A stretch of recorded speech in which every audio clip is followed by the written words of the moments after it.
The sun was bright that Saturday morning, and the Miami harbor was full of life. Families were laughing, children were running around with ice cream, and tourists lined up with their suitcases, ready to start their vacations. Victoria Hayes walked slowly along the pier, taking in the smell of salt water and the sound of waves crashing against the docks. She liked walking here on weekends. It reminded her of peaceful times she used to spend with her late husband, Thomas. At 66, Victoria had grown used to being alone, though her heart still carried the weight of loneliness.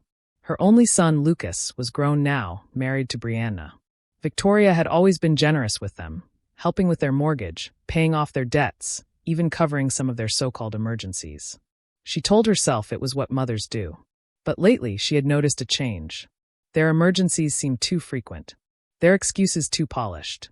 Still, she trusted her son, even when small doubts whispered in the back of her mind.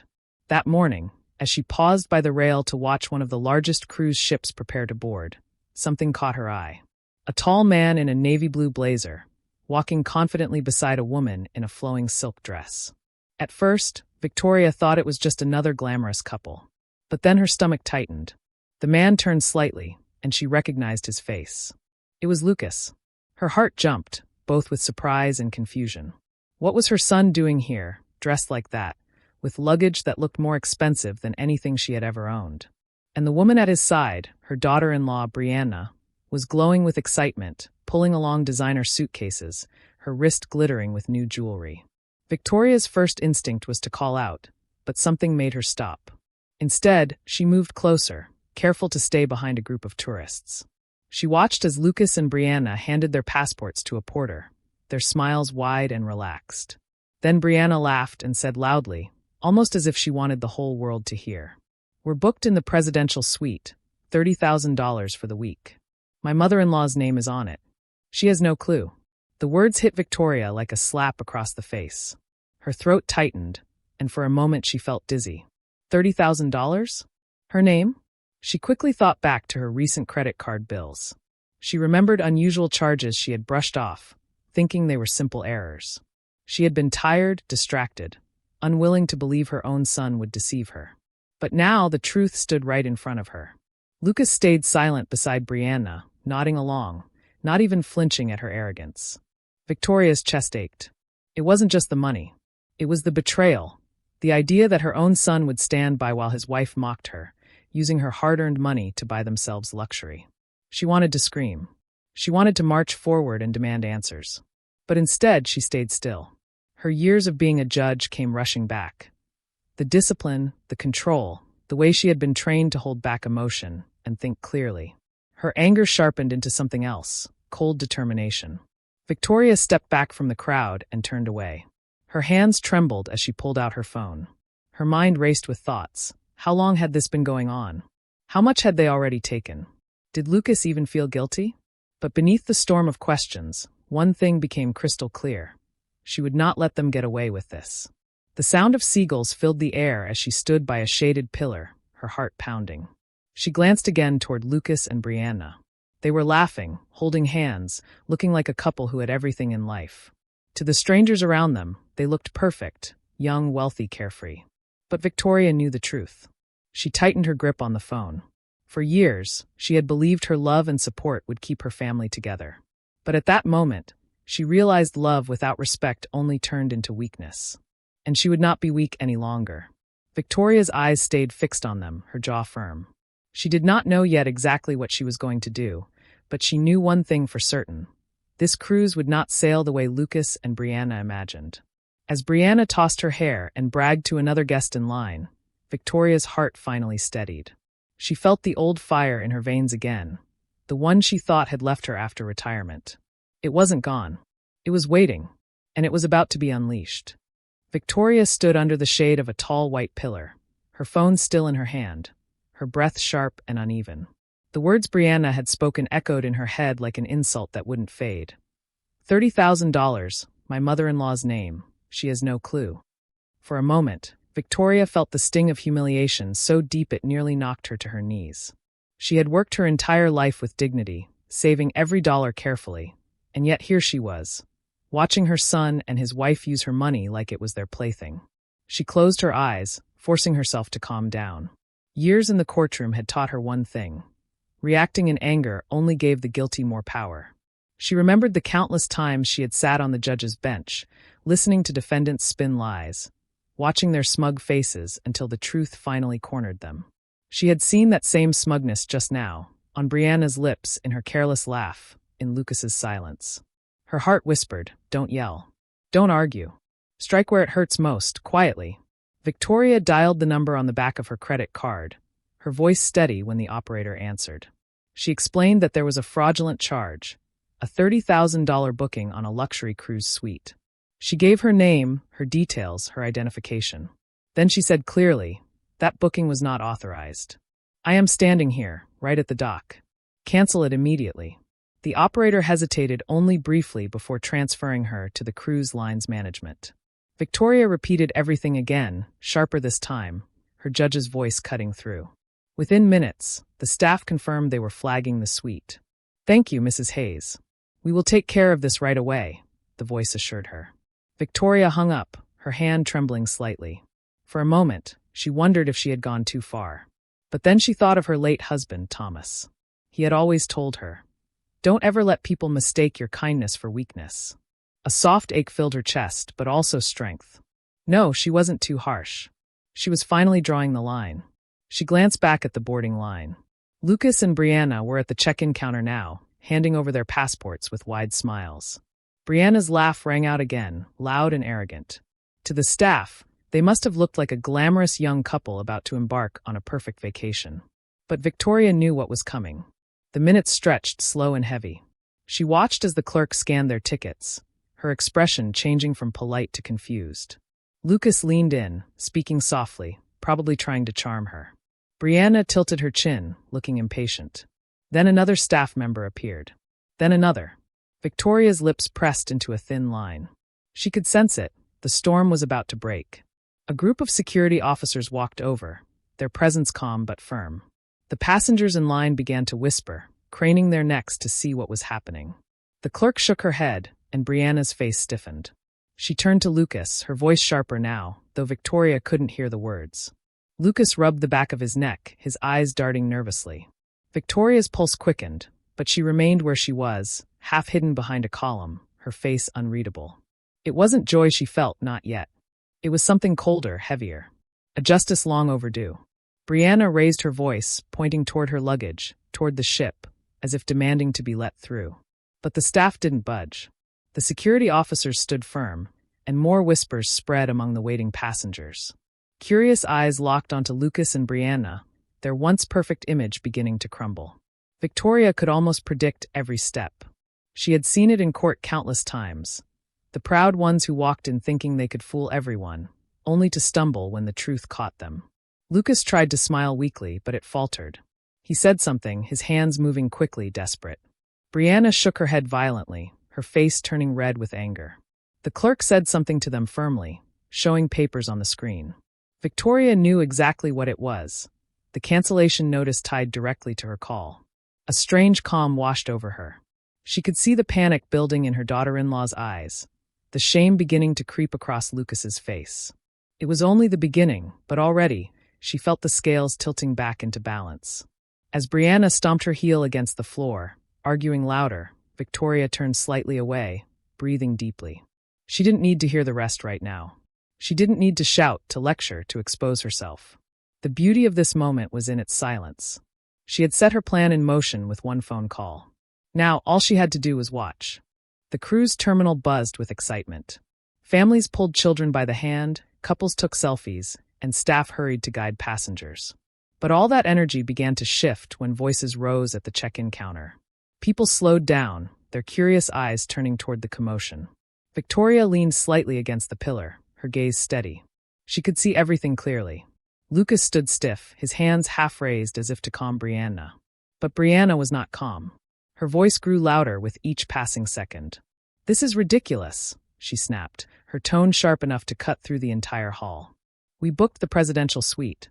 $30,000. Do you know who my mother-in-law is?" The clerk's face remained neutral, but her words were firm. She shook her head, pointing to the screen.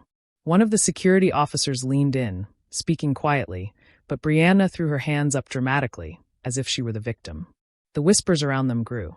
People pulled their luggage closer, mothers hushed their children, and men muttered under their breath.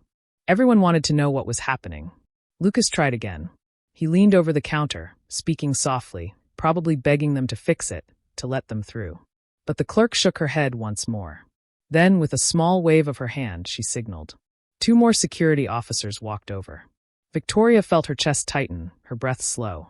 She had seen power shift like this before, many times in the courtroom.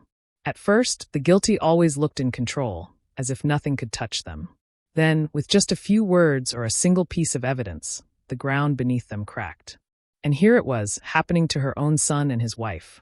Brianna's face twisted with rage. "This is insane," she shouted, stomping her heel against the polished floor. "We paid for this. We have proof." She yanked her phone out of her purse, scrolling, shoving it at the clerk. "Look, it's right there. The confirmation email. It's under her name." The clerk's reply was calm but final. Victoria couldn't hear every word, but she didn't need to. She knew exactly what the staff was saying. The rightful cardholder flagged this booking as unauthorized. "The suite is cancelled. You are not permitted to board." The color drained from Lucas's face. His lips parted slightly, his voice caught somewhere between a whisper and a plea. He reached for Brianna's arm, but she yanked it away. She pointed wildly, her voice breaking into high-pitched anger. "She's lying. She must have called. She's doing this to ruin us." Victoria's heart thudded. She hadn't been named, but she knew Brianna's instinct was right.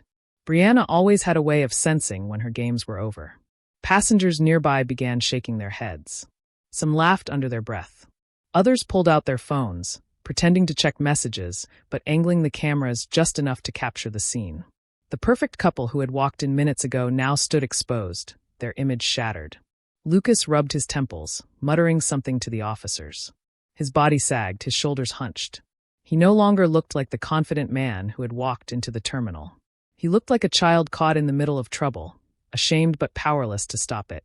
The officers finally gestured firmly toward the exit. One picked up their designer luggage, setting it aside as if it were nothing more than cheap bags. The clerk stamped their papers with a heavy hand and slid them back. Brianna froze. Her eyes widened, her jaw tight. Then she snapped her head toward Lucas. "Do something," she hissed. "Fix this." But Lucas had nothing left. His voice cracked, low and broken. "Brianna, it's over. They're not letting us on." And just like that, the fight drained from her body. She covered her face with her manicured hands and let out a sob that echoed through the hall. Her expensive jewelry glittered under the bright lights, but in that moment, it only made her look more pitiful. The security officers guided them toward the side doors. Their luggage trailed behind, wheels squeaking loudly against the floor. Dozens of eyes followed them, some pitying, most judging. In the crowd, a child tugged on his father's sleeve and whispered, "Why are they crying?" The father shook his head. "Because they did something wrong." Victoria's throat tightened at those words. She had not wanted her son's shame to be so public, yet part of her knew it was the only way he would understand. Quiet conversations at home had never worked. Gentle warnings had been ignored. Maybe humiliation in front of strangers would finally pierce through. As Lucas and Brianna disappeared through the doors, Victoria turned her gaze back to the ship. The passengers continued boarding, laughter and chatter returning to fill the air. For everyone else, it was just another day, another vacation. For Lucas and Brianna, it was the end of their game. Victoria exhaled slowly, pressing her lips together. She had not spoken a single word to them. She had not raised her voice, had not confronted them. And yet, with one quiet call, she had undone everything. Justice didn't always need a gavel. Sometimes it only needed silence. She straightened her shoulders and began walking away from the harbor.